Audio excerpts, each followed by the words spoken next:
Vous êtes bien sur Ado Kids TV, le meilleur de la jeunesse télévisuelle, disponible sur vos tablettes, vos smartphones et vos écrans d'ordinateur. Très heureux de vous accueillir dans ce 21h minuit, nouvelle génération Ado Kids Night, le premier grand rendez-vous d'animation de la night. Bip bip, olé. Nous poursuivons notre programme du 21h minuit avec cette fois-ci l'arrivée du 21h30 Géo, qui s'égale 5h30 plus tard.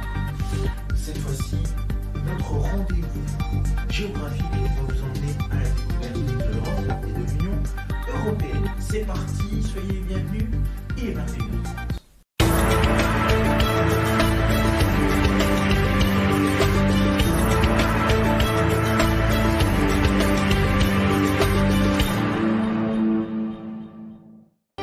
Salut à tous, aujourd'hui je vais vous raconter l'histoire de France.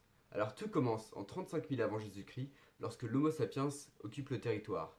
Le problème, c'est qu'on se les pèle parce qu'on est en pleine ère glaciaire, ce qui fait que pas d'agriculture possible et que l'Homo sapiens est principalement chasseur-cueilleur.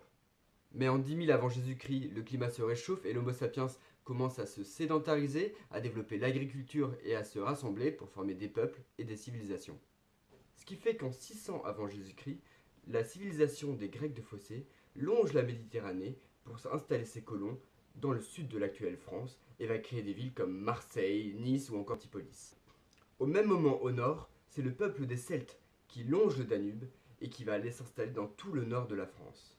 Alors la civilisation des Celtes va se développer avec leurs druides, leurs dieux, leur langue celtique aussi. Et on arrive au 3e siècle avant Jésus-Christ, lorsque la République de Rome se développe. Et elle veut posséder tout le bassin méditerranéen parce que c'est un grand espace d'échange et de commerce. Ce qui fait qu'ils vont envahir le territoire des Grecs de Phocée et arriver directement en contact avec la population des Celtes qu'ils vont appeler les Gaulois. Et là, on arrive à l'époque de César en 58 avant Jésus-Christ. Ce qu'il faut savoir, c'est que le peuple celte est composé de multiples clans rivaux qui se font la guerre. Et Jules César va utiliser la rivalité entre ces clans pour conquérir toute la Gaule. La résistance va se former autour de Vercingétorix, le chef des Arvennes, et ils vont combattre pendant 10 mois les forces romaines, mais à la fin des 10 mois, à la fin du siège d'Alésia, ça va être la défaite des Celtes, et Vercingétorix va se livrer à César, et il va mourir étranglé dans une prison à Rome. Donc la Gaule est désormais un protectorat romain. Donc par la suite, César va se faire assassiner et ce sera sous le règne du premier empereur romain Octave Augustus que la Gaule va être divisée en 3 territoires. La Gaule aquitaine, la Gaule lyonnaise et la Gaule belgique. Et ce sera Lugdunum, le futur Lyon, qui va devenir la capitale des 3 Gaules. Alors le temps passe, de nombreuses villes sont créées, des aqueducs, des amphithéâtres, etc. Et les Gaulois vont au fur et à mesure se fondre dans la culture et dans la religion romaine et vont devenir des Gallo-romains. Jésus naît et le christianisme se répand dans tout l'Empire romain, mais par contre, les chrétiens sont totalement torturés sous l'Empire romain. Ce qui fait qu'il va falloir attendre 312 après Jésus-Christ pour que l'empereur Constantin se convertisse au christianisme et mette fin à la persécution des chrétiens. Mais en 408 après Jésus-Christ, les Huns blancs venus d'Asie centrale et menés par le célèbre Attila décident de conquérir le monde. Ils vont alors créer un immense empire en Europe, repoussant ainsi les peuples germaniques vers l'ouest. Les Wisigoths, les Burgondes, les Alamans, les Vandales et les Francs vont alors s'éparpiller sur tout l'Empire romain et s'y installer. C'est ce qu'on appelle les invasions barbares. Mais en 451 après Jésus-Christ, c'est au tour des Huns d'envahir la Gaule. Et en fait, ils vont être repoussés par une alliance de tous les nouveaux peuples lors de la bataille des Champs cataloniques. Et après cette victoire, les cultures germaniques et gallo-romaines vont se mélanger, ce qui fait qu'en 496 après Jésus-Christ, Clovis, le roi des Francs, va devenir le premier roi barbare germanique à se convertir au christianisme. Il va ainsi gagner l'appui de l'Église, ce qui va lui permettre d'étendre le territoire du royaume des Francs. C'est le début de la dynastie des Mérovingiens. S'alternent alors des périodes de division et d'unification, notamment avec Clotaire et Dagobert. Mais à la mort de Dagobert en 639, le pouvoir des rois est très limité, ce qui provoque la fragmentation du royaume. En 690, le maire du palais d'Austrasie, Pépin de Herstal, s'impose et prend le pouvoir. Pépin de Herstal a un fils, Charles Martel. Mais avant de parler de Charles Martel, allons voir ce qui se passe du côté du Moyen-Orient. Parce qu'au début du 7e siècle, le prophète Mahomet a réussi à unifier des peuples arabes autour de la religion de l'islam. Et à sa mort en 622, les peuples arabes musulmans vont décider de mener une guerre sainte pour répandre l'islam dans le monde. Le califat arabe va alors s'étendre très rapidement jusqu'à atteindre la France en 719, où ils vont être appelés les Sarrasins. Alors pourquoi Sarrasins? Parce que Sarrasin vient du latin Saraceni, qui signifie les orientaux. Et c'est Charles Martel qui va repousser pour la première fois les Arabes entre Tours et Poitiers, et qui va réitérer l'exploit à Avignon. C'est pourquoi il va devenir aux yeux de l'Église le gardien de la chrétienté, et va prendre la tête du royaume. Son fils Pépin le Bref va créer la dynastie des Carolingiens et va aussi conquérir l'Aquitaine, et son petit-fils Charlemagne va se faire sacré empereur en l'an 800. Et le mot sacré est très important car pour la première fois, la royauté devient un droit divin. L'Église n'est plus séparée de l'État. Charlemagne conquiert alors de nombreux territoires et l'empire des Francs va alors arriver à son apogée en termes de puissance et d'influence. Puis c'est Louis le Pieux qui prend la succession de l'empire. Mais à la mort de Louis le Pieux en 842, ses trois fils vont se faire une guerre de succession et ils vont diviser l'empire en trois. La Francie occidentale, la Lotharingie et la Francie orientale. Trois raisons vont alors entraîner la chute de l'empire carolingien. Premièrement, les trois rois se font la guerre, ce qui les affaiblit fortement. Deuxièmement, c'est à ce moment-là que trois peuples vont envahir simultanément le territoire. Les Vikings venus du nord, les Magyars venus de l'est et les Sarrasins venus du sud. Troisièmement, le roi perd progressivement ses pouvoirs au profit des seigneurs des nombreuses principautés. C'est ce qu'on appelle le système féodal. Et les duchés et comtés autonomes vont alors construire des châteaux forts, d'abord en bois, puis en pierre, pour se défendre contre les invasions. En 911, les Carolingiens perdent définitivement la Francie orientale, qui devient la Germanie. Et la même année, le roi de la Francie occidentale se voit obligé de donner du territoire aux chefs vikings Rollon pour limiter leur invasion. Pour la petite anecdote, les descendants de ce chef viking Rollon vont former le très puissant duché de Normandie, donc Normandie qui veut dire la terre des hommes du Nord, viking donc, et l'un de ses descendants, Guillaume le Conquérant, va conquérir l'Angleterre et devenir roi d'Angleterre en 1066. Mais revenons un petit peu en France. En 987, l'Église a un très fort pouvoir, et elle décide de soutenir un homme pour qu'il réinstaure un pouvoir centralisé. Cet homme, c'est Hugues Capet, et il va devenir roi de ce qu'il appelle la France, et va créer la dynastie des Capétiens. Et c'est la première fois qu'un roi est choisi directement par l'Église. Le roi est dorénavant le représentant du Christ sur terre. Donc on l'a compris, l'Église a à ce moment-là un très gros pouvoir, et cela va créer des tensions.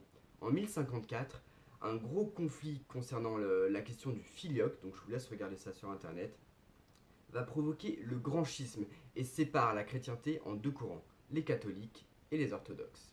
Mais malgré ces deux courants, il y a toujours la tradition chez les chrétiens de faire le pèlerinage vers Jérusalem, en accord avec les empires arabes musulmans qui sont sur place. Mais à la fin du XIe siècle, les Turcs envahissent la Terre Sainte, et ce qui fait qu'ils empêchent les chrétiens de faire leur pèlerinage. Ni une ni deux, le petit peuple de France prend les armes, et 50 000 pouilleux s'en vont en guerre sainte pour libérer Jérusalem. C'est la première croisade. Mais les mecs se font massacrer. Bien sûr, c'est pas des soldats, c'est des paysans, c'est des artisans, etc. Ils se font éclater. Et donc la France va cette fois envoyer de vrais chevaliers pour libérer Jérusalem, et va gagner. Et c'est ainsi qu'ils vont envahir le territoire. Beaucoup de soldats français vont alors s'installer sur ce territoire et créer les États latins d'Orient. Et alors ils vont être en contact direct avec la culture turque et vont découvrir des institutions trop cool comme les tribunaux et les hôpitaux, ce qu'ils vont exporter en France à la suite. On crée aussi l'ordre des Templiers en 1129, en gros c'est des moines guerriers quoi, et ceux-ci vont défendre la Terre Sainte et les pèlerins. Vont s'en suivre durant les 2 prochains siècles 7 nouvelles croisades, et elles vont toutes être un fiasco total. Au mieux, les mecs ils rentrent bredouille, ou au pire, ils vont carrément finir noyés, ou même attaquer leurs alliés orthodoxes plutôt que les musulmans. Ça va tellement être du n'importe quoi qu'à la fin de la 4e croisade, on laissa croire que seuls des enfants innocents pourraient miraculeusement libérer le Saint-Sépulcre. Et ils vont donc envoyer 30 000 enfants en Terre Sainte, mais bien sûr, sur le chemin, ces enfants vont se faire enlever et vont être vendus comme esclaves. Voilà. Mais revenons en France. Suite à la 2e croisade, la reine de France, Aliénor d'Aquitaine, décide de quitter son mari, qui est accessoirement le roi de France, Louis VII, pour aller se marier avec Henri de Plantagenet, qui est aussi duc de Normandie et comte d'Anjou. Et donc en fait, à eux deux, ils vont avoir un énorme bout de territoire, quoi. Et lorsqu'en 1153, Henri Plantagenet conquiert l'Angleterre, et ben en fait tous ces territoires vont devenir anglais. Et là, la France, elle est dans la big mouise, parce qu'elle menace de se faire assimiler à la fois par l'Angleterre et par le Saint-Empire germanique. Mais en 1223, le roi français Philippe Auguste va réussir à reconquérir tous ces territoires et par là même à réunifier la France et mettre fin au système féodal. Et lorsque Louis IX dit Saint-Louis lui succède sur le trône, le royaume de France est le plus peuplé, le plus riche, le plus puissant et le plus influent de la chrétienté. Avec Saint-Louis, les rois de France appartiennent désormais à la lignée d'un saint. Même le pape ne fait plus poids et le roi devient de plus en plus tout puissant. Mais après le beau temps, la pluie. À l'époque, les mariages étaient très utilisés pour créer des alliances avec les autres pays. Et c'est pourquoi Philippe le Bel, le nouveau roi, va marier sa fille au roi d'Angleterre, donc superbe alliance, et ces deux-là vont avoir un fils, Édouard III, qui va lui-même devenir roi d'Angleterre. Puis Charles IV succède à Philippe le Bel, mais à sa mort en 1328, Charles IV n'a pas de successeur à part Édouard III. Or, donner le pouvoir à Édouard III revient à assujettir la France à l'Angleterre, ce qui plaît évidemment pas trop à la famille royale. C'est donc Philippe VI, le cousin germain de Charles IV, qui monte sur le trône. Et du coup, ça crée de grosses tensions entre Édouard III et Philippe VI, ce qui aboutit à la guerre de 100 ans. Les soldats français vont se faire massacrer. L'Angleterre va gagner toutes les batailles, notamment grâce à sa flotte navale qui est super stylée et à ses arcs longs qui étaient hyper efficaces à l'époque, et ça je te dis que c'était de l'innovation. Mais ce ne sont pas que les soldats qui vont mourir, car en 1348, la peste noire se répand en Europe et va tuer un Européen sur deux, c'est-à-dire 25 millions de personnes. Et donc en fait, la France est extrêmement fragilisée par la guerre, par la famine et par la maladie. Et donc, il y règne un climat de terreur. Il va y avoir une petite accalmie durant le règne de Charles V, mais à sa mort, ça va reprendre de plus belle. Et là, les Français en ont marre. Ça fait 80 ans qu'ils sont en guerre. Eux, ce qu'ils veulent par-dessus tout, c'est la paix. Et en 1420, Charles VI, dit le fou, va déshériter son propre fils pour donner le pouvoir au roi d'Angleterre. Deux clans se forment alors. Les Bourguignons et les Bretons vont être du côté des Anglais, et le Pays de la Loire et les Armagnacs vont être du côté de Charles VII. Gros massacre, climat de terreur et énormément de destruction. Mais la résistance française va sortir de ses décombres avec Jeanne la Pucelle qui entend la voix du Seigneur qui la pousse à libérer la France. Sa foi en Dieu et son patriotisme va rallier un grand nombre de Français et redonner sa force au peuple. Et contrairement à ce qu'on peut penser, Jeanne d'Arc était le contraire d'une folle. Elle était très calme et posée, déterminée et très cohérente dans ses propos. Elle parvient à faire tomber le siège d'Orléans et permet à Charles VII de se faire sacrer à Reims, où il va pouvoir devenir le roi de France légitime. Mais alors que Jeanne d'Arc se démène pour libérer Paris en chevauchant son cheval rouge, Charles VII peine à décider d'une stratégie à adopter et reste à ne rien faire. Jeanne d'Arc va être faite prisonnière et livrée aux Anglais, qui vont la juger hérétique et la brûler vive à Rouen en 1431. Charles VII finit par libérer Paris et met fin à la guerre de 100 ans qui a en fait duré 116 ans. Et par le jeu des conquêtes et des mariages, la France recouvre rapidement sa puissance et étend son territoire. En 1515, c'est François Ier qui arrive au pouvoir et gagne directement la bataille de Marignan contre les Suisses. Il va d'ailleurs faire une grosse propagande autour de cette victoire pour bien montrer qu'il est un roi stylé. Mais au même moment, arrive au pouvoir Charles Quint, de la famille des Habsbourg, qui, par le jeu des alliances et des mariages dans sa famille, hérite d'un immense empire. Et pour rivaliser avec cette grande puissance, François Ier va mettre en place la monarchie absolue. Et il va aussi se distinguer en développant les lettres en France. Mais entre-temps, dans le Saint-Empire, un prêtre nommé Martin Luther dénonce les travers de l'Église catholique, et notamment du système des indulgences, qui consiste à ce qu'on se fasse pardonner de ses péchés par l'Église en échange d'un don d'argent.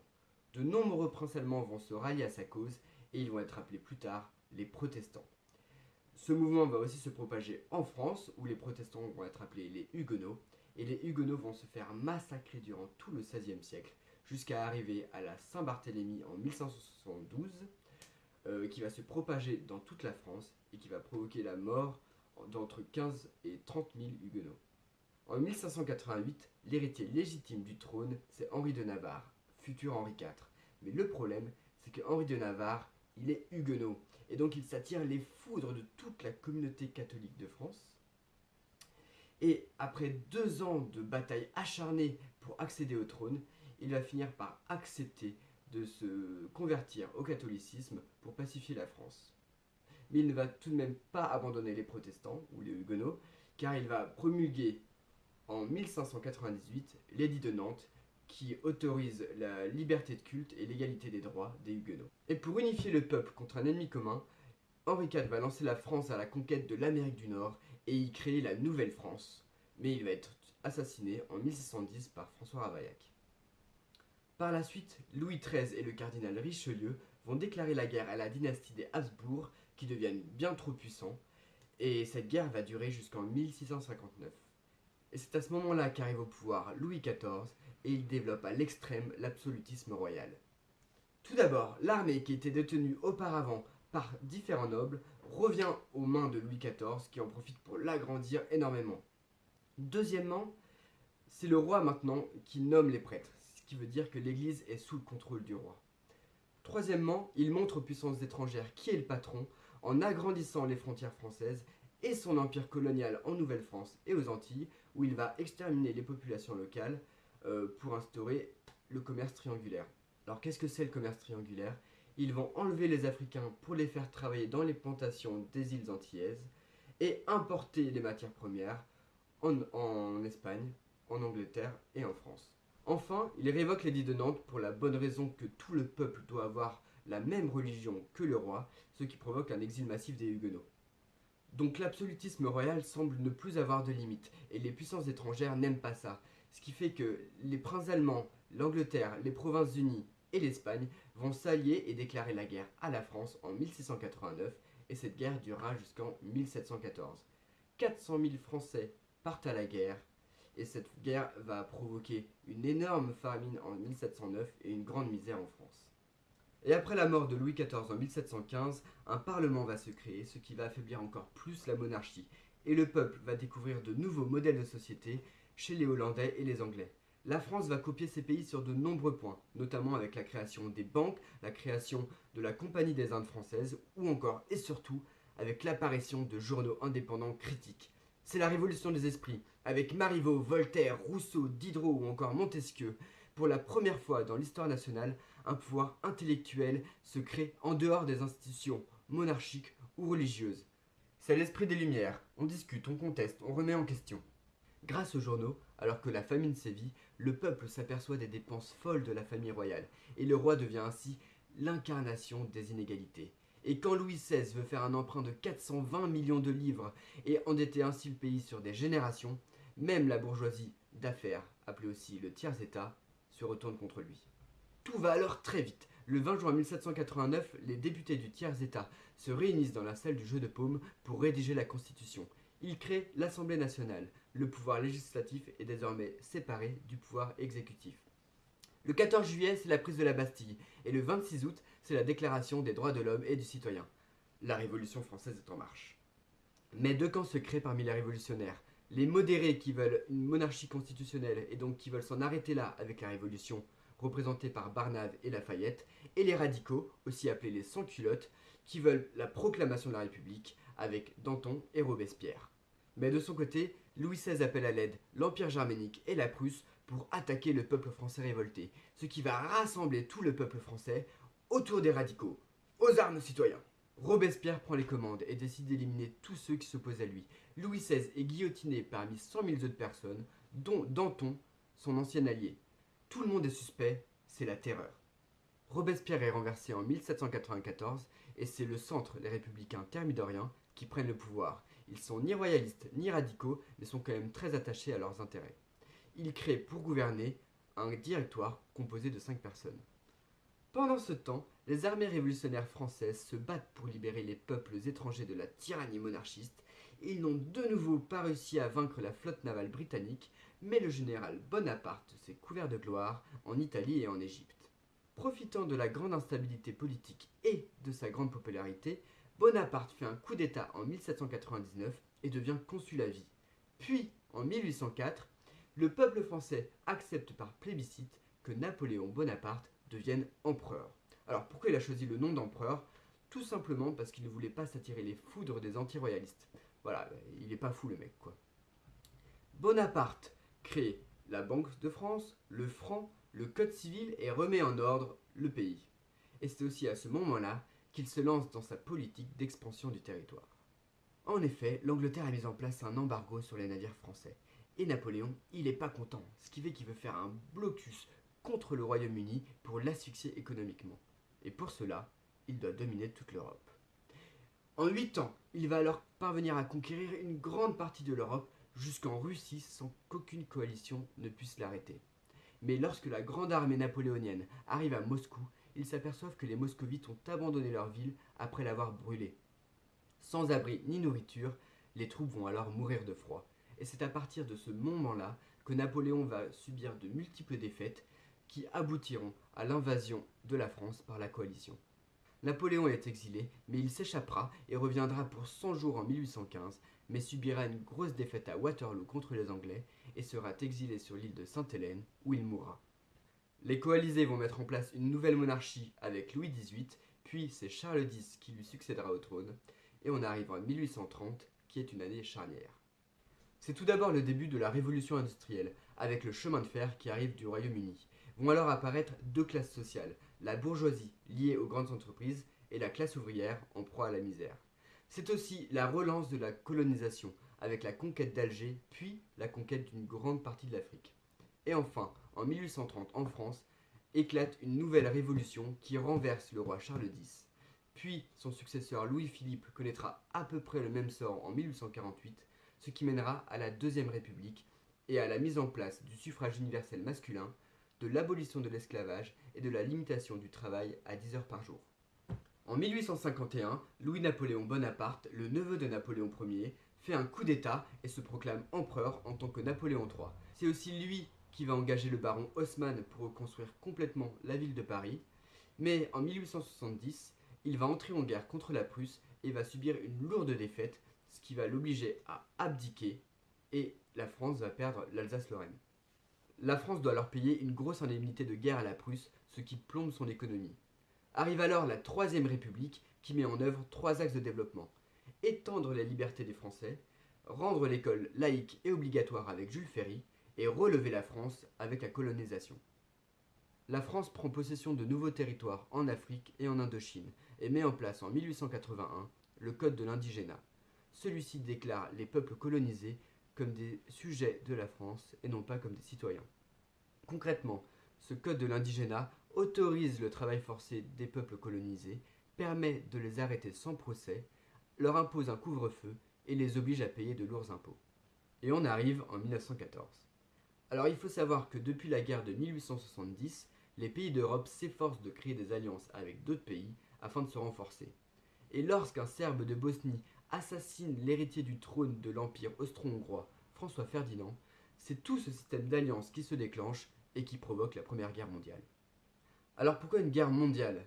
Déjà parce que les pays colonisés sont énormément réquisitionnés, ce qui fait participer l'Afrique et l'Asie du Sud, et en plus, au fur et à mesure de la guerre, de nouveaux pays intègrent l'une ou l'autre des alliances, l'Empire ottoman, la Chine, la Bulgarie, les États-Unis, etc. En France, la guerre entre la France et l'Allemagne se transforme vite en guerre de tranchées et fait des millions de morts, et lorsque tout ça se termine en 1918, la guerre a entraîné la chute de 4 empires et a transformé la carte de l'Europe. L'Europe perd son hégémonie mondiale au profit de 2 outsiders, les États-Unis et le Japon.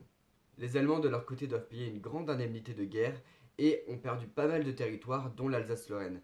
Cela fait naître un grand sentiment de frustration chez les Allemands, ce qui laisse la voie libre aux idées d'Hitler dès 1924, ce qui consiste en une politique expansionniste, une nation forte avec les Aryens et bien sûr des boucs émissaires, les Juifs. L'Allemagne annexe l'Autriche en 1938 et envahit la Tchécoslovaquie en 1939, mais l'Angleterre et la France ont trop peur d'une nouvelle guerre et la laissent faire. Et il faut attendre 1939 avec l'invasion de la Pologne pour que l'Angleterre et la France déclarent la guerre à l'Allemagne. C'est la Seconde Guerre mondiale. Le 10 mai 1940, les Allemands lancent une offensive contre la France et la France capitule. Le maréchal Pétain devient alors le chef de la France occupée et le général de Gaulle se réfugie en Angleterre et devient le chef de la France libre, dont la capitale est au Congo à Brazzaville. Et en 1944, une grande partie de l'Europe se fait libérer par l'URSS qui prend possession de ces pays avec les accords de Yalta. Mais la France, elle, se fait libérer par les alliés américains et donc ne devient pas communiste. Bilan de cette guerre, 18 millions de militaires morts et 45 millions de civils morts, via notamment les camps d'extermination. Après la guerre s'ensuit une grande période de décolonisation. Alors, pourquoi ? Tout d'abord parce qu'en 1941, Roosevelt et Churchill avaient promulgué la charte d'Atlantique en réaction aux invasions allemandes. Cette charte donnait le droit à tous les peuples à choisir la forme de gouvernement sous laquelle ils veulent vivre. Alors on voit bien l'hypocrisie de cette charte du point de vue des pays colonisés, et c'est pourquoi ils l'ont pris très à cœur. Et ajouter à ça une Europe très affaiblie, une montée en puissance des États-Unis qui sont une ancienne colonie, et la montée du communisme dans les pays colonisés, et bam, les pays colonisés se révoltent. En 1946, en Indochine, les Viet Minh luttent pour leur indépendance et gagnent la guerre contre la France en 1954. Regardez ma vidéo sur l'histoire du Vietnam si vous voulez plus de détails. Et en 1954, c'est l'Algérie qui se révolte, ce qui entraîne une répression sanglante de la part de la France et qui provoquera la chute de la 4ème République et qui se terminera par l'indépendance de l'Algérie en 1962. Charles de Gaulle revient au pouvoir en 1958 et met en place la 5ème République, puis on arrive à l'époque contemporaine avec mai 68, puis dans les années 80 l'arrivée d'un gros capitalisme, et nous arrivons à aujourd'hui.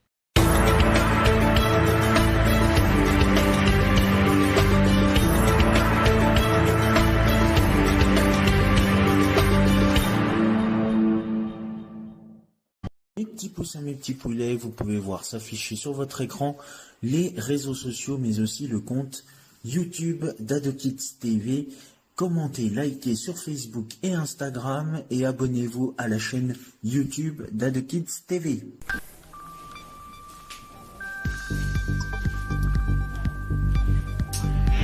Merci à toutes et à tous de votre fidélité et de nous avoir suivis. Fin de ce programme, merci à vous, vraiment du fond du cœur. Dans un instant, votre rendez-vous du 22h événementiel qui vous emmène sur les parquets de terrain sportifs pour une soirée handballissime ce soir. Tout est à retrouver bien évidemment sur les réseaux sociaux, Facebook, Instagram, X, ainsi que sur la chaîne YouTube AdoKids TV. Commentez, partagez et surtout abonnez-vous. Félicitations à nos 76 abonnés. Je vous embrasse bien fort. On n'est plus qu'à 24 avant l'arrivée de ce 100e abonné. Donc on n'est pas loin. En tout cas, on ne perd pas espoir ici. Je vous souhaite de passer une excellente soirée. À dans quelques instants pour le 22h événementiel et pour tous les autres. Je vous souhaite une excellente soirée et un bon réveil. Merci. Salut.